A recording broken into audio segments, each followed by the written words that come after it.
Welcome to The Stumbling Spirit, contemplations on the path of resilience. Whether you realize it or not, you are resilient. It's your birthright. As you take in your next breath, know this truth. It's not only about your capacity to overcome difficult situations, but it's about your courage to do the necessary work to heal, learn, grow, and move forward. What you gain is invaluable wisdom. And it's through these hard stumbles in life that we often discover a new purpose that aligns with our spirit. My name is Fabio da Silva Fernandez, Reiki Master, Mindfulness Coach, and Mystical Explorer. Join me weekly as the Stumbling Spirit podcast highlights the lives of extraordinary people like you, sharing transformative stories and beneficial practices of resilience to guide you on your wellness journey.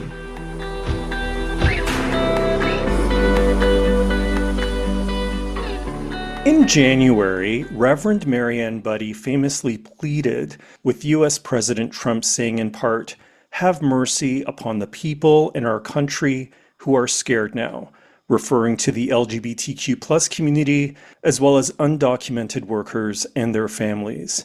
In a similar vein, Reverend Munther drew global attention with his impassioned sermons, speaking on behalf of the suffering of his own Palestinian people.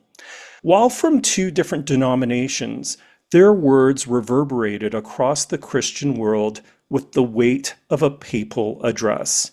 Reverend Gary Meer is a minister and interfaith officer with the Anglican Church of Canada.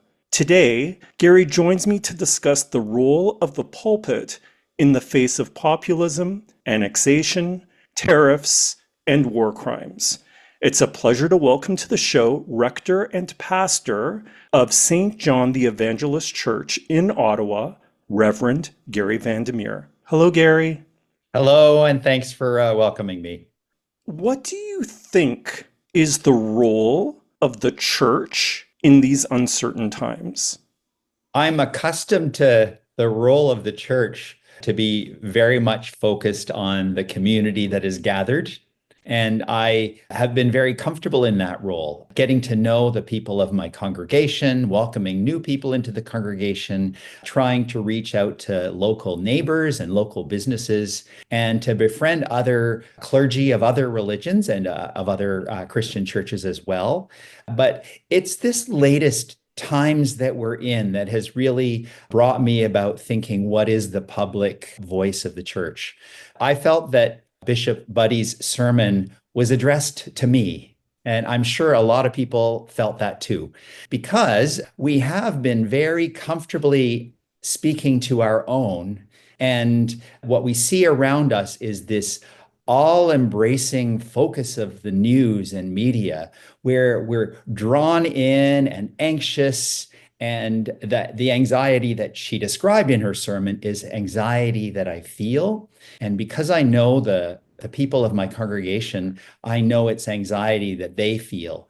And it's hard to even realize you're feeling that kind of anxiety until you step out of it and hear it being named, which is what she did so ably. And so I felt really called to reference her words with my congregation here, and also to think about what are going to be my healthy practices so that I don't stay immersed in anxiety. I'm relatively new to Ottawa. It is the best year of ice on the canal that they've had in a long time. And I went skating in the snowstorm. With that much snow, you could not hear traffic. You could not hear anything. In fact, with the snow layers on the ice, I couldn't even hear my skates scraping on the ice. And it was like I had entered into a dreamscape, a separation from the world of reality and the world of pressing news, where I was in a place where there wasn't time. And I realized that I need to separate myself in order to reflect and be helpful with my gathered community, and also to be prepared to, what would I say that would be a public voice for more people. It's not that I design a public voice. I say what I feel called to say because it helps me to make meaning of things. and it helps the people I know to make meaning of things. And if it helps beyond that to a wider circle of people, I'm really grateful for that. I'm grateful for the opportunity, and I hope it helps them. You mentioned earlier about the need to connect to yourself and to presence to be able to reduce anxiety, but also to have that extra focus to be able to speak to your congregation. And I do want to talk about that a little bit later. But I wanted to sort of hone in on Reverend Budde. How impactful was that moment for you?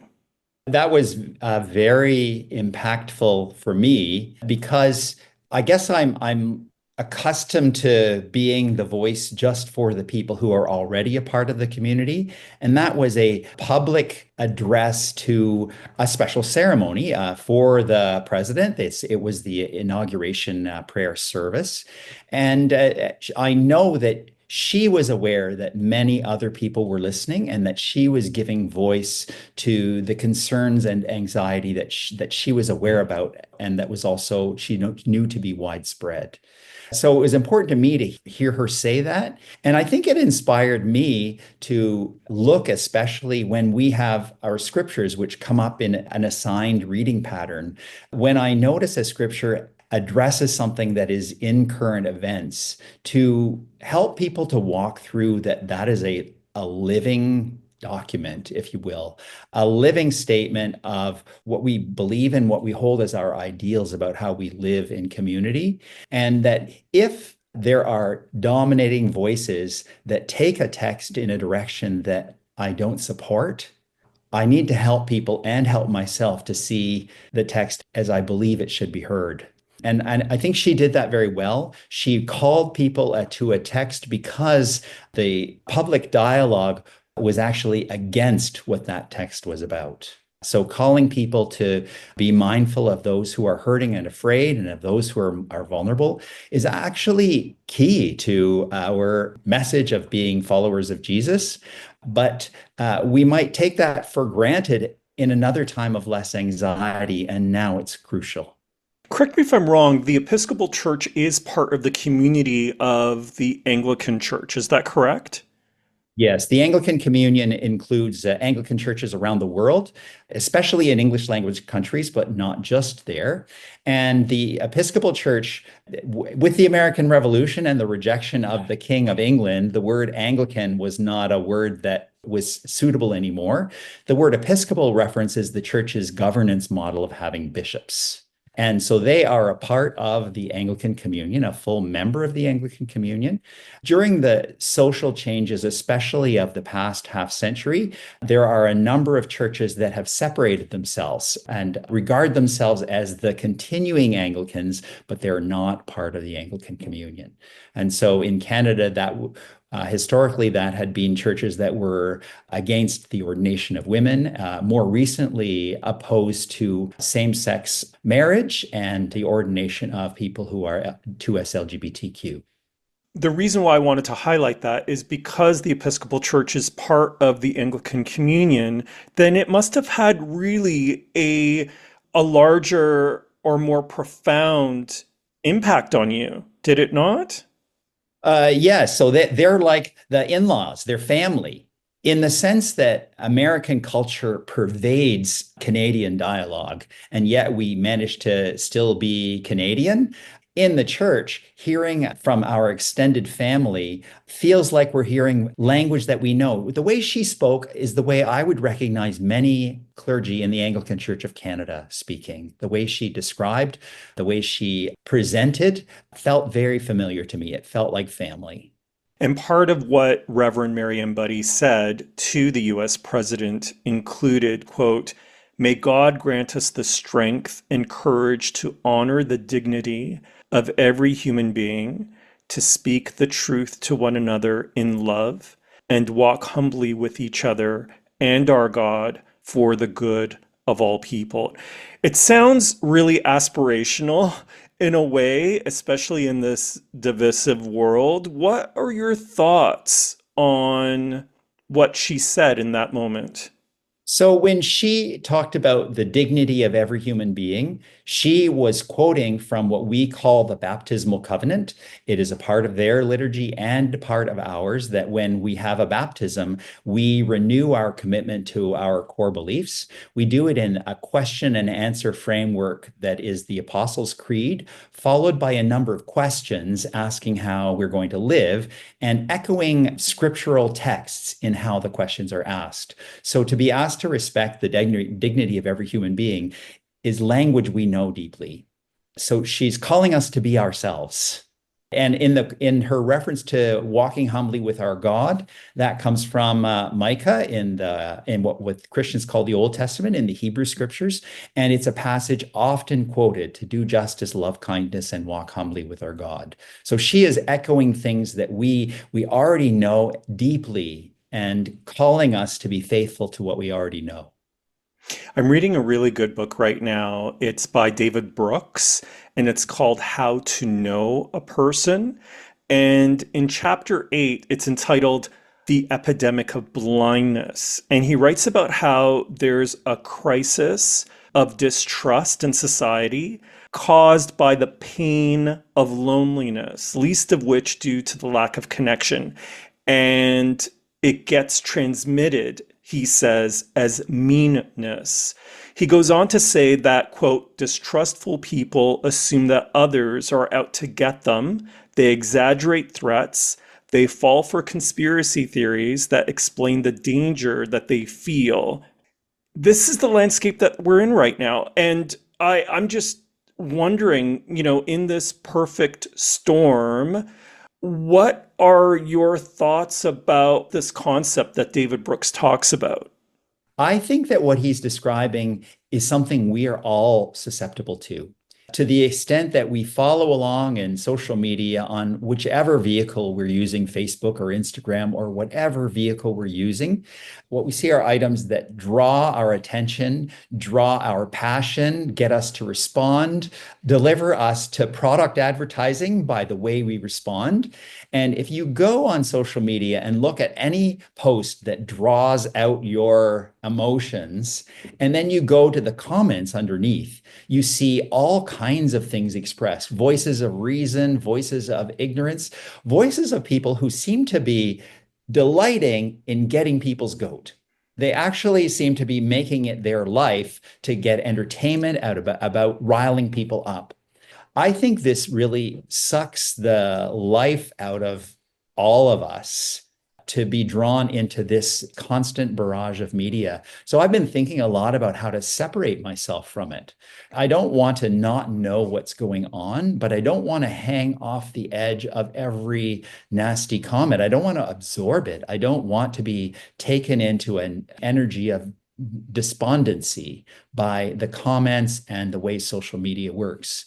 What I've done is I'm limiting my news reading. I mean, I read on my phone, but I'm limiting my news reading to a shorter period, typically at the beginning of the day.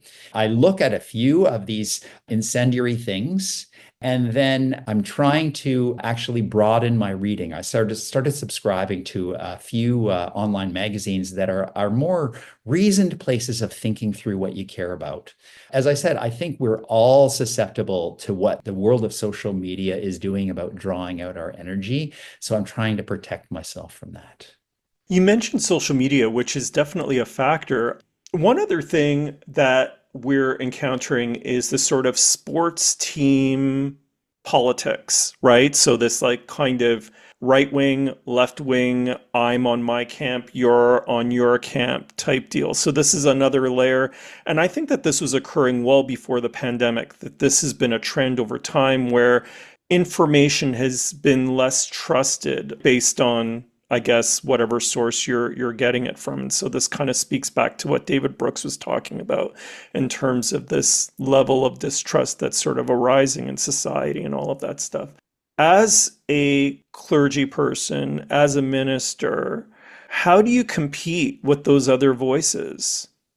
I wish I had an answer to that question because you can sort of psych yourself out that that's what you're that's what you need to do and that's what you want to do, and end up going into all kinds of gimmicky things that you think will attract people rather than being real and true. And that's why I was thinking about who do I speak to as first of all, I speak to the people who are gathered, who have chosen to come to hear. And then anyone else who is seeking and comes, they're listening in. They're listening in on a rapport that I already get to have with a community of people. And they have to do their own work on, are they going to be part of the conversation too, or did they just listen and in this moment and that was enough? I don't think I can become that multimedia force to compete with the ones that we're thinking about. I think it goes against community for me to try and be that mass media voice. Each of us may become that, but I think we start out of our authenticity with people that we want to be with and who have come to hear. Well, not necessarily mass media, but I'm just speaking in terms of your sermons, right? So connecting with your congregants with that as the backdrop. I have found that these past months, a short time, that I am processing like we all are. I am processing what's happening to our society, to our culture, to the world. And that as I try and do that, hearing myself say it or knowing people need to hear something said, that my thoughts are naturally going there. And so I'm discovering myself doing that kind of intentional conversation without having planned that that's where I need to be. I think in the world of the church, we think of in a spiritual dimension that the words I would give, the words someone who is preaching would give, they're our offering in response to the movement of the Spirit. They're an offering. And so I'm just trying to be faithful to where my heart is moved by the text in relation to the news and to offer what I can that is helpful and even challenging.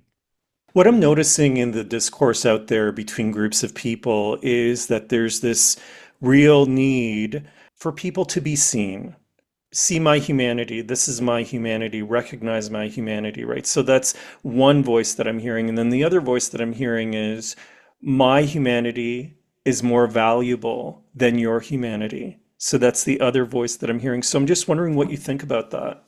I'm going to say that each of us would say my humanity is the most important thing because it's what we live and move and breathe. And even if we would say, I care what other people think, I care about their humanity, for many people, it would start with, I care to stay alive, I care to keep breathing. And whatever comes after that, I can give to other people. In a way, that's what Vice President J.D. Vance was saying in quoting St. Augustine, his version of St. Augustine about the ordo amoris, the ordering of love, that you start from close and then your love moves outwards until to the extent that you have any left. And many, including Pope Francis, responded to that by saying, no, that's not Jesus. Jesus said, the Good Samaritan, that whoever is in need is your neighbor. And so that ordering from starting from yourself is actually not the spiritual path that we're on as Christians. And so we have to kind of work through, all right, what is my importance of myself? And is it an ordering where there are decreasing values of the people further beyond me, but I'm the most important? Or is that respect for the dignity of every human being a challenge for each of us to not place ourselves in that pinnacle of priority? That's a really interesting perspective. I get what you're saying. So essentially, it's like this concept of addressing my basic needs, whatever those basic needs are, first, before I could even open my heart out to helping someone else or caring for someone else or doing good to others, right? So that's one perspective, right? And then there's the other perspective of, there is enough space for you to be compassionate to oneself, but also be compassionate to others. How do you navigate that as a minister in your church? So I think this is where we talk about clergy self-care. that you have to have good boundaries of looking after yourself so that you can have a healthy perspective in what you share and how available you are. So clergy generally take a Sabbath day, and we use that word Sabbath in a day off kind of sense. And we try to have friends outside of our church congregation context. So we have people to be with where we're not in our role. It's not the dual role of thinking that we're friends, but also being in the pastor role. And we try to have some healthy things in our lives so that we can be healthy enough to give and to call people the truth. And so I take that very seriously. I take all of my holiday time. I faithfully take my day of rest. I'm intentional about having friends outside of my church context. I've found that lots of exercise and walking outside and now skating have helped me to center myself as well. And that this focus on or addressing of self-care is helping me to be more available. So both are true, right? I have more of myself because I'm looking after myself, but I also have more to give and to share and to support in other people. So they kind of go together. And so in a way, there's this debate about this that makes it sound like you're being selfish, but there's another way of framing it so that loving your neighbor as yourself means loving yourself in the sense that you grow in your capacity to love your neighbor. And yes, there is this idea of leading by example, which is obviously something that you would like to do, but at the same time, you want to inspire your congregants to think beyond themselves as well. And so I'm just wondering, as a minister, how have you been reflecting on that and communicating that to your congregation? So one thing that I really value is how do you keep it real in the sense of knowing about people's lives? Because it's easy to, have opinions about things and pronounce on things. But if you don't have a firsthand sense of just how tragic some people's stories are, how can you be compassionate? And so to me, keeping it real means you have to have settings where you encounter people who have journeys different from your own and where you're not there to tell them who they need to be. You're there to hear them. You're there to support them. You're there to even offer of yourself in ways that you might feel is beyond what you have to give. And it's a funny thing, clergy will tell you, oh, I was really feeling low energy, and then I went and visited a bunch of patients in the hospital, and they were just so glad to see me, and we had prayers together, and I left like the weight had been lifted off of my back. You'll hear clergy say this kind of thing. And it's not like it's a transactional thing where, okay, I'm going to go listen to some people who are having a hard time and then I'm going to feel good about myself. It's a more of an opening of yourself to vulnerability and truth and to listening that helps you, and we would hope helps other people too. I referenced another reverend in my introduction, and that is Reverend Munther Isaac. And he has been advocating for the Palestinian people. He's Palestinian himself. And he's been very vocal in his sermons. And in his Christmas sermon, the last one that he made, he said, quote, "What happened to humanity? I really fear for our collective humanity when a genocide of such scale is normalized, even celebrated. I fear for our souls, because we have gotten used to the images of children, lifeless, pulled from under the rubble, of plastic and cloth tents bombed, and people starved. How have we become numb?" In listening to this, how does it impact you, or how did it impact you when you heard it the first time? In a way, it's one of the greatest challenges to figure out what your voice is when you have a congregation of a synagogue that are your good friends, and you also see the compelling stories and hear from Palestinians. And you realize that there's not a single narrative out there, and that if you decide, all right, this is the narrative that is the most convincing to me, there's always going to be another version of the story that challenges your certainty.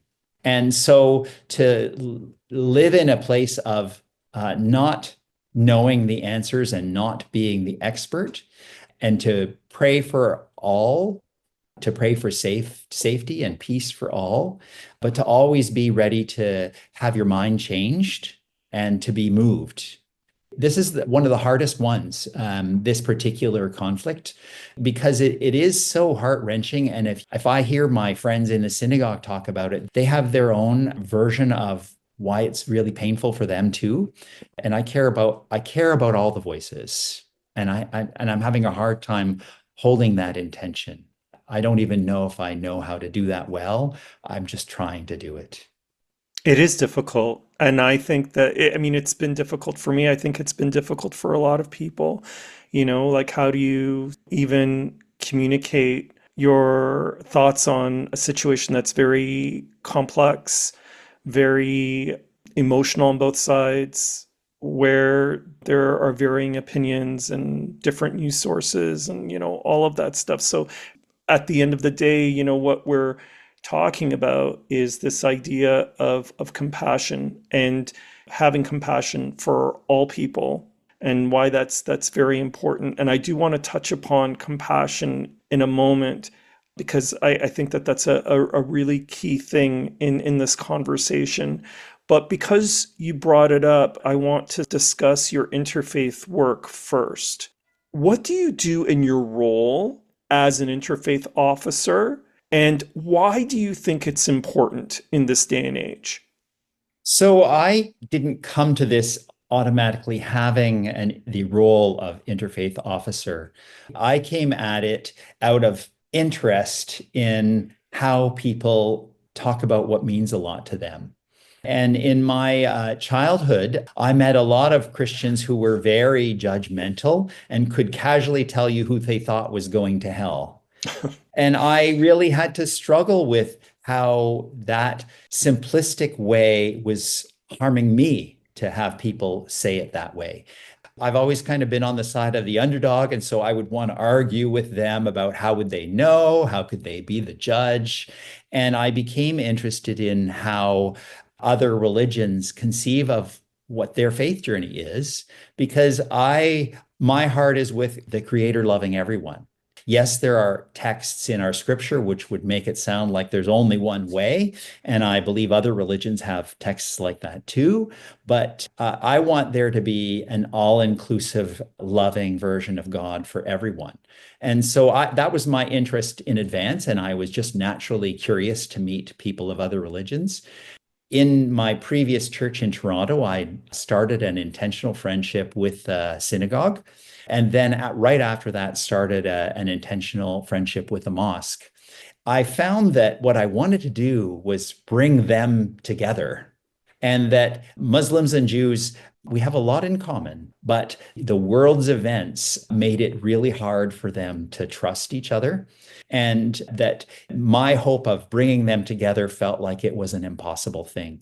What ended up happening was world events came in the form of acts of terrorism. And so there was a mosque in Quebec City. There was a synagogue in Pittsburgh. There was another mosque in New Zealand. And then there was a church in Sri Lanka. And for each of these, we created what we called a ring of peace.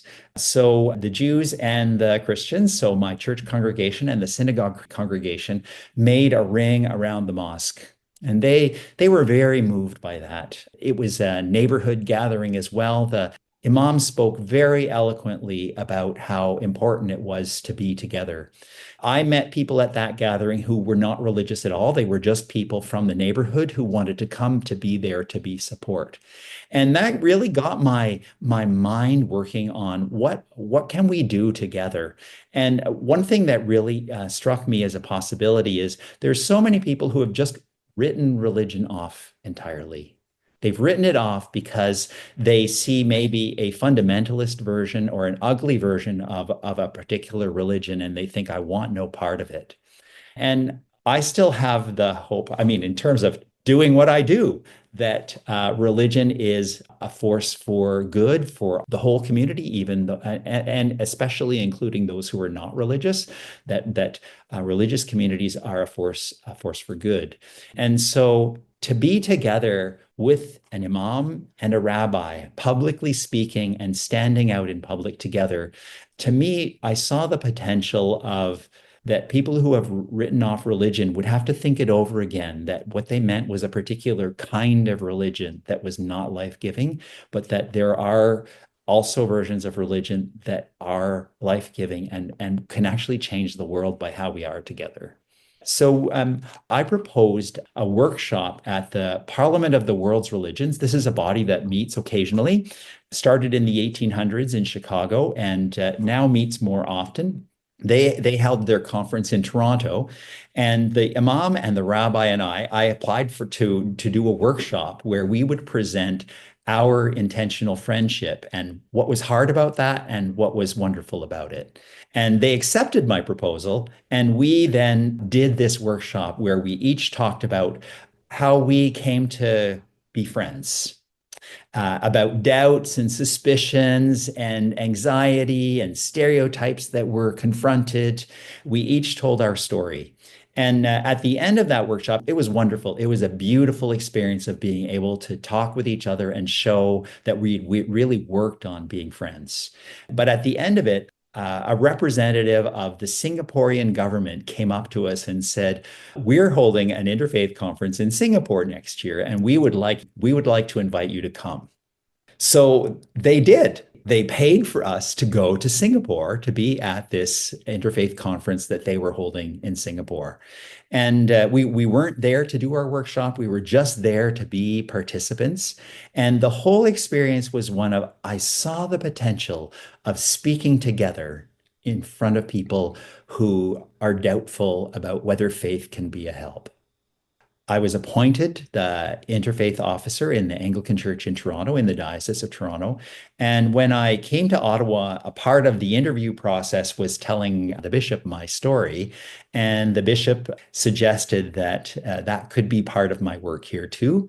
And eventually that's what came to happen. So I am currently the president of the Capital Region Interfaith Council. So this is a group that meets monthly. It has representatives of the different religion congregations in the Ottawa area. They try to build understanding with each other. In fact, in each meeting that they will have a theme topic, "This is my faith," where we'll take an issue in community life and each share how our religion addresses that issue, not judging, not debating, but just so that it's like a prism, we see all the different ways to think about an issue. And it's quite an enriching conversation to be able to see something through someone else's eyes.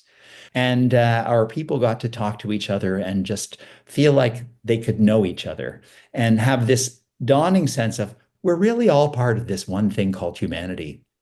I really loved your story about the Ring of Peace because I feel like it distills everything to just the real human level. It just grounds everything because we could get so wrapped up and sucked into what's going on in other parts of the world, but we are just all connected.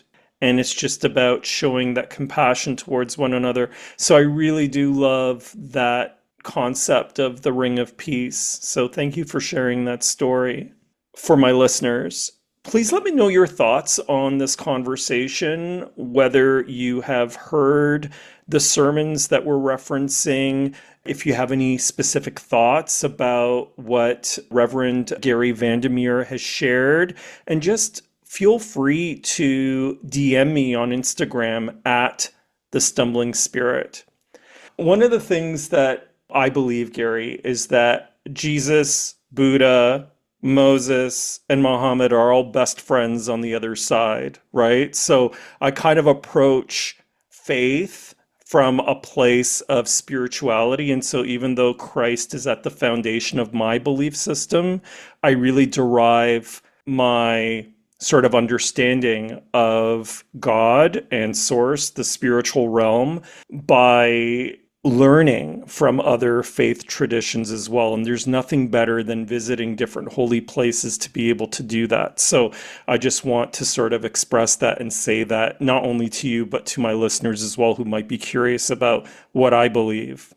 One of the things that I talked about is compassion. I wonder if you could maybe define for us from a Christian perspective, what is compassion?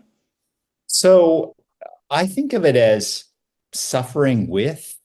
So being with, if you just look at the derivation of the word, compassion is like your heart. It's a deep part of you.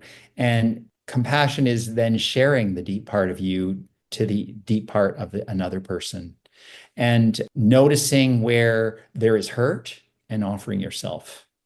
Noticing where there is hurt in another person and offering yourself. Interesting. When I reflect on compassion, I feel like it's something so innately human, but I also feel that it can be very hard to access sometimes as well. So it's like we are naturally compassionate beings. We are compassionate towards our kin, our parents, our friends, but where it becomes a challenge is when we are confronted with difference, something that is in conflict with our worldview. I wonder if you could maybe, from your perspective, explain why compassion can be difficult for humans to access. There's this thing called compassion fatigue. That is where your heartstrings have been pulled, or that may be how it feels to people, just a little too much. This urgent fundraising letter and that urgent appeal, and people feel like, okay, I don't have enough of me left to give. And so I think we do live in a time where there so many of the stories of life are gut wrenching, and people do feel overextended about how much they can care. And so I have to go back into what are the healthy practices that you need for yourself so that you can care again. And for some people, their circumstances are already precarious. So it is not simply a matter of, oh, I need to have a day off. Their life does not afford them that luxury of that's all they need to feel healthy or whole again. Mental health issues or addiction issues or living in a conflict zone put people in a place where they're just emotionally drained. And so to find within themselves when they don't even have enough of it for their own survival is a really hard thing to ask of people. To speak of myself or people I know in community here, we already know the contrast between living lives in a place of relative safety and relative abundance and the people for whom we feel compassion. And this is where I'll go back again to it's important to be where the rubber hits the road to know other people's stories so that your own little frustrations or big frustrations or whatever they are held in proportion when you see the immense suffering that other people have. So you may need to have a time like my skating in the snow to separate yourself and open your mind and your heart again to that suffering. I get what you're saying. I think that our capacity for compassion can be challenged based on the circumstances in our lives. It's a very, very real thing. And so, that connection back to yourself, which is what you're talking about, to be able to ground, to reduce anxiety, and to also not only give yourself that self-compassion, but to make room for that compassion for other people. But it can be really challenging, no doubt, based on what someone is going through, especially if there's like a survival element that, they're having to contend with. So, yeah, no, that's a really good point. I would want to add to that not everything can be solved easily, and that you could spend sleepless nights worrying about whether something could be fixed. And sometimes it helps to, in your own particular version, to be able to say to God or your conception of God, you're going to have to worry about this one while I sleep, and then I can face it when I'm awake and have energy again. Some things we have to leave and let be because we can't carry them right now. and trust that other people's prayers, other people's passion, the whole community's sense of pulling for each other is that you don't have to carry everything. Other people's faithfulness is also trying to carry those same things. We need each other. What do you see as the main challenges of the Christian church today? I almost don't know where to begin. I think we are, in many ways, consumed with self-preservation. We live in a context, in urbanized Canada, where the participation in organized religion has been in decline for quite some time. And there are exceptions to that. There are exceptions among some sects or fundamentalist groups, and among some immigrant groups, and among people who come out of a setting where they've been traumatized. But for many, the participation in religion is something that they've fallen away from either in their own generation or their parents' generation. And so there are many congregations of faithful people where their time is getting spent on, can we keep the building? Can we afford to pay the salaries of the people we need to have as a configuration of people to be here, to be community together? Can we afford the musician and the custodian and the administrator and the clergy? And congregations are closing. And so this sense of self-preservation, anxiety about keeping what we had, gets in the way of how do you be faithful and compassionate about the needs before you? And so I think we're really struggling with this among faith groups where people are active and part of community life. How to have a balance between the sustainability of a religious community and the mission we feel we're called to have. And so, when you reflect upon that, where do you see the future of the Christian church? So we're in exceptional times, and exceptional times call for maybe exceptional responses. And so I would come back to Bishop Mariann Budde's sermon about calling people to mercy. In a way, we're called to the radical Jesus things that Jesus called people to originally. And maybe that is our first calling, and the rest is going to take care of itself. I was following on Episcopal Church sites following her sermon, and there were churches that had record attendance the Sunday after her sermon because people said, finally, someone is saying something I care about. I gave up on the church years ago, but this has persuaded me that church can be a vehicle for justice and love. So there were churches with record attendance and people who hadn't been for years who came back ready to give it another chance because they needed to not be alone.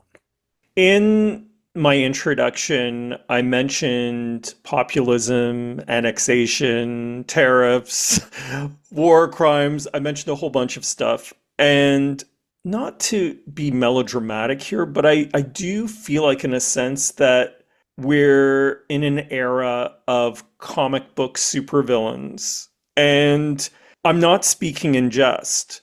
I wonder if you could share your thoughts on the characters that are shaping our world at the moment. Well, it does seem to come out of a Spider-Man movie and the villains in a Spider-Man movie. I was just thinking about that today. And I mean, there are the obvious ones. They are the political leaders of superpowers that are really getting our attention right now. And if we look to the United States, that's where a lot of people are going to look because as Canadians, we're deeply affected by everything that happens south of our border. And so, of course, we're anxious about what we see. And that anxiety is getting expressed as a new, revised version of Canadian patriotism, of shopping and buying Canadian products, of singing the national anthem in English and French at hockey games. It's a whole new world of how people are coping. And I've been keen to kind of figure out, what's really going behind the scenes because the president is a showman. He is used to being the star of shows and he is making grand statements. And to be able to try and have some insight into where are these statements coming from? Are they backed by a leadership team that know that that's what they want to talk about? Or do they come kind of as the president as a voice feels they need to come up and they're directly from him? And I think that as Canadians, we're just trying to figure out what is going on. We know who the big players are, but we don't know if it's short-term thoughts or long-term plan and strategy that is guiding them. How do we get out of this mess? I would love to get out of this mess. I would. And I don't see that my personal contribution will carry the day to get everyone out of this mess. I think all of us would say that. And so I am looking to where the leaders are who are expressing what we need to hear and keeping us hopeful, and to trying to be in my own more limited, localized way, one of those leaders to help people be hopeful. I don't think I can offer more than that. And not knowing how this is all going to unfold. In a year from now, we could find ourselves asking these same questions or in a completely different world of the kinds of questions we're asking. So how do I be a voice for hope in my own local context right now is about as much as I can handle based on my need for information and desire to know what's really going on. I mentioned supervillains, so the natural question is, who are the superheroes? I don't know yet who the superheroes are. I don't know if there can be a knowledge up front of who they are or if they will emerge. To go with the paradigm we're talking about, the spider that bites Spider-Man, he does not emerge as this great hero right away. There's a process of people coming to their sense of calling. And that may be the time we're in now, where people are working through how they're being called, or to put it in the faith language, how God is calling them, even in the face of danger, to make moves that are larger than they would ever have imagined themselves making. I think that still has to emerge. As a pastor, you have to reflect back to the congregation. You were talking a little bit about this earlier. You have to reflect back to the congregation the relevance of scripture at this time. So, in writing your sermons, what has challenged you and inspired you in connecting with your congregants through your sermons? I have found that public statements that presume what scripture means get me wanting to rethink what does our tradition say that a particular scripture means, and that maybe my new contribution is to name specific news events or political situations and describe a faithful response to them, and to be really careful with how I frame the response, to take it back into re-educating our people into what Jesus was on about. And so there are things that might sound like, motherhood almost, generally accepted, but to recall why it was radical when he originally said it. So this past Sunday, the scripture was, "Blessed are you who are poor."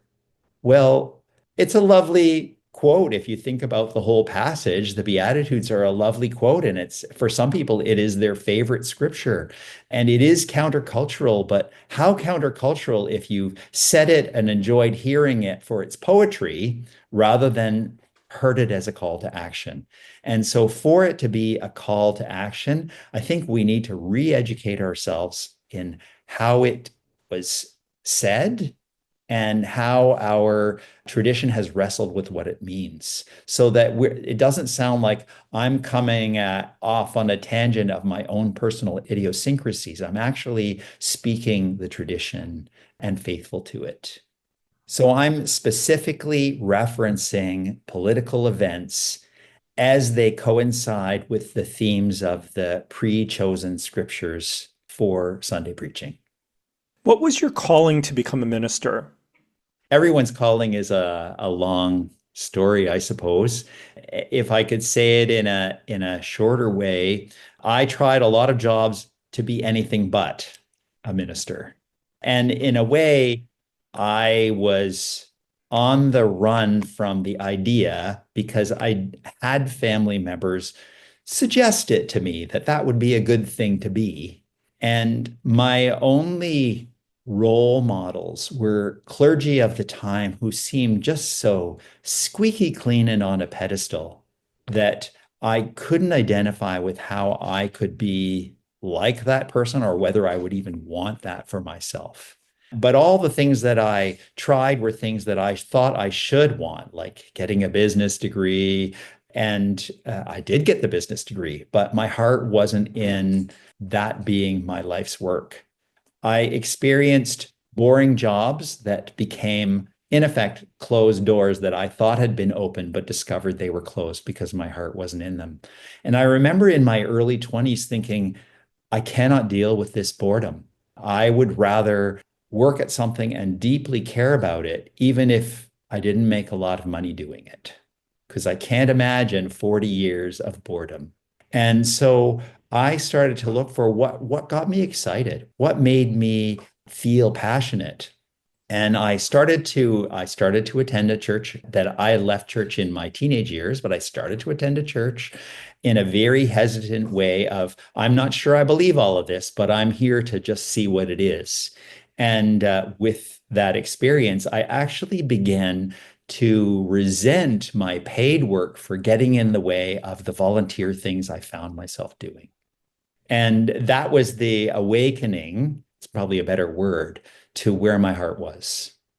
I like how you said how your volunteering, or sorry, how your work was getting in the way of what you loved.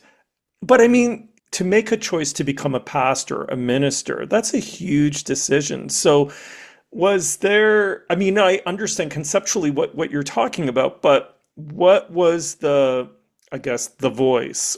How were you inspired by God to move in this direction? We never really know that it's God. We trust that what we're hearing in the stirrings of our own hearts is genuine and real. And I think our scriptures would tell us to know things by the fruit that they produce. So if you are drawn to something, but it doesn't result in you becoming more loving, more kind, more thoughtful, more giving of yourself, it might not be from God.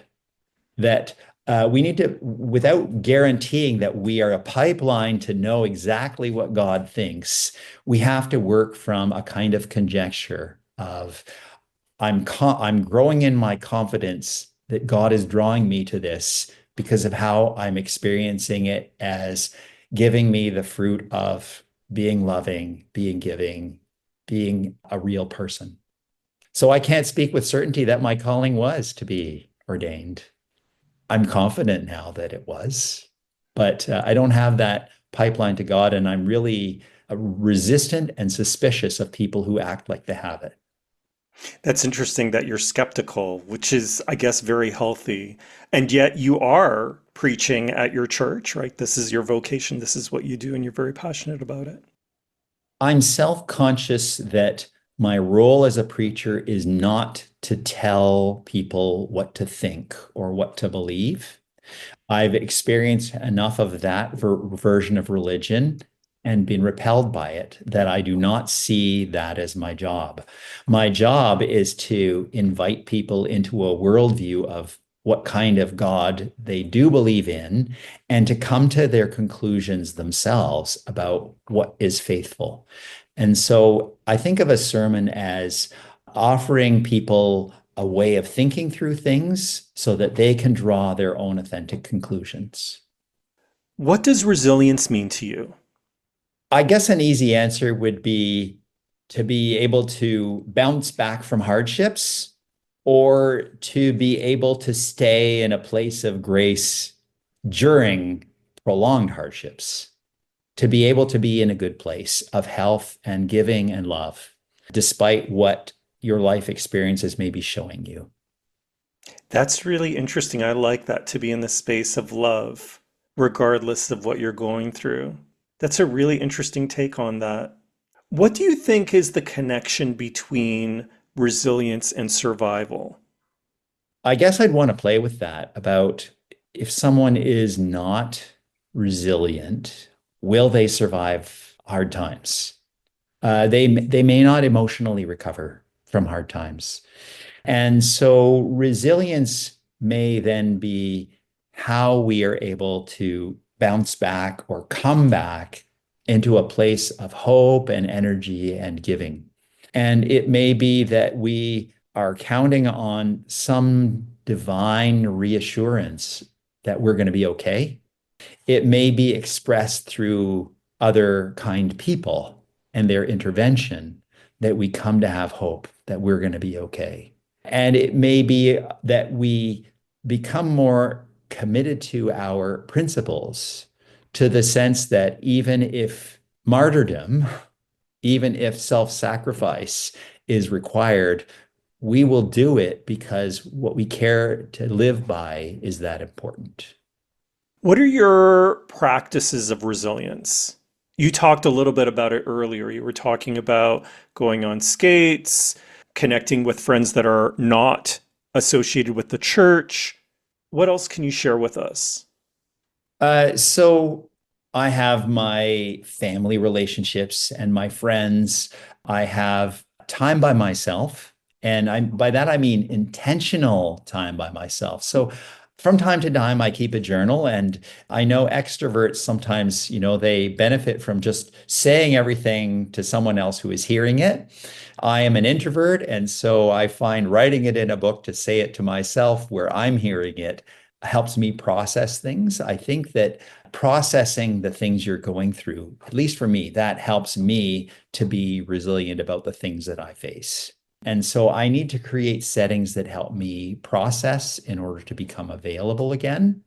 So I mentioned that lovely skating in the snow experience, but I'm a fitness person. I like to exercise. I like to be in nature. I like to have a sense of adventure about discovering new things and having new experiences. And I want all of those practices to help me face the things I need to face. They're not just an end in themselves. They help me to be present. Besides the presence, what are the other benefits that it offers you? I enjoy them for their own sake. So I loved going skating in the snow.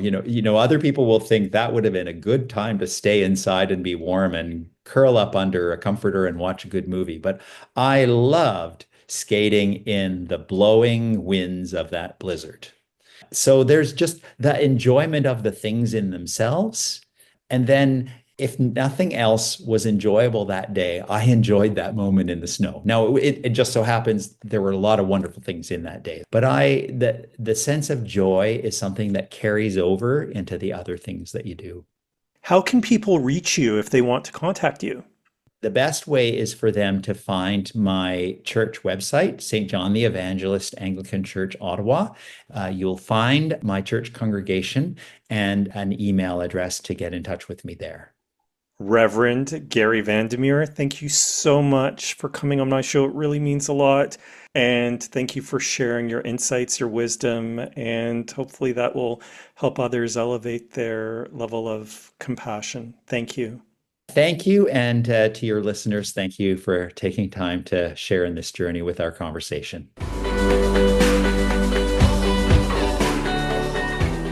Thank you for listening to The Stumbling Spirit, Contemplations on the Path of Resilience. This is Fabio da Silva Fernandez. Join me again next week for another episode of transformative stories and beneficial practices to guide you on your wellness journey. If you wish, you can follow and DM me on Instagram at the stumbling spirit. Until next time, take a deep breath and another step forward on your path of resilience.